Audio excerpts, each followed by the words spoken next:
Hey, I'm Jacq, and I'm here to talk to you about chanting or mantra practice. And what is it? What does it have to do with yoga? The word mantra really can be translated to mean tool for the mind, if we break down the etymology of that word. So a tool for the mind or an instrument for the mind means it's something for the mind to work with. And that's like, to me, thank God, my mind does need something to work with. We work with repetition in mantra chanting, which is to say we repeat the same thing over and over again. And that becomes a tool for the mind because it gives us a one-pointed focus, one thing to focus on. In Sanskrit, that's called dharana, the practice of single-pointed focus. And if we have one thing to focus on, the mantra in this instance, and we're repeating it over and over again, there are less chances that we're going to be thinking about anything else because we've committed to repeating the mantra over and over again. So mantra chanting in itself can become a meditation practice. I think meditation practice seems or could be intimidating or scary because we have to sit still and do nothing. That's freaking me out. And it doesn't always have to look like that. There's meditation where you can move. And in this case, we're talking about meditation that we can chant or just repeat. It doesn't even have to be like singing or song. You can just say the words. And the words that we often say when we're chanting in this tradition are Sanskrit words or from the Sanskrit language. And the Sanskrit alphabet, Devanagari, has a certain vibratory quality to it that is unique from other languages. And vibration, like even if you just hum right now, you can kind of feel it in your skull and your brain and your throat and your body. That can be really grounding. So even when we take a big sigh like that, there's a quality of sound that's affecting us in that case, in that sense, and it can be releasing and grounding. So something simple like chanting Om at the beginning or the end of a yoga asana practice is a great way to anchor in and say, now is my time to practice. Now I'm beginning.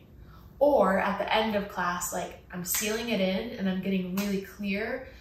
It's a clear closing before I head out the door and into the rest of life. So we have this quality of grounding, we have this quality of it being a tool for the mind, the vibratory quality of the language, and it can be joyful practice. Think about how many traditions, from many, many backgrounds, have singing, have some kind of like gathering and singing together. I mean, happy birthday. Happy birthday to you, right? There's something that happens when we sing, and this video could be like 10 hours long. It's hard for me to just pick a few things to talk about, but there's something really unique that happens to our systems, many of them, when we sing. One of those things that's kind of easy for us to grab onto, and I hope agree with, is that we breathe differently, right? And many of you know that a big part of yoga is breathing or pranayama. And when we chant or when we sing, it affects our breath and it becomes in itself a breath practice.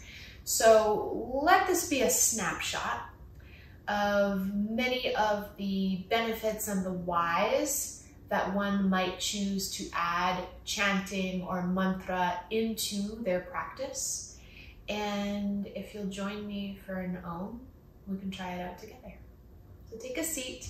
Doesn't matter, you could be sitting on your couch, but see if you can sit up tall. Take a couple big breaths. You might like to let your eyes close. And whatever you're sitting on, or even if you're standing, feel the surface beneath you.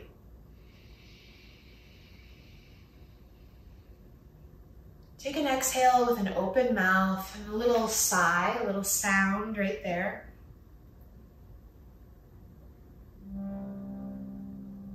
Let's chant the sound of Om 3 times.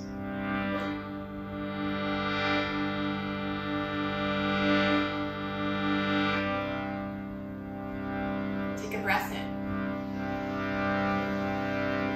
Om.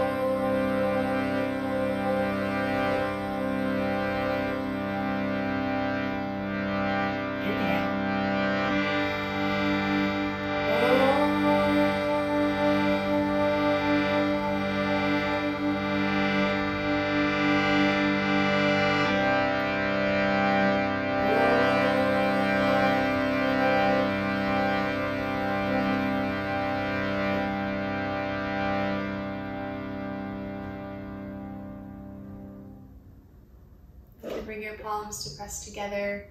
Let your mind bow in toward your heart. Thank you for being curious. Thank you for being a student on this path right alongside me.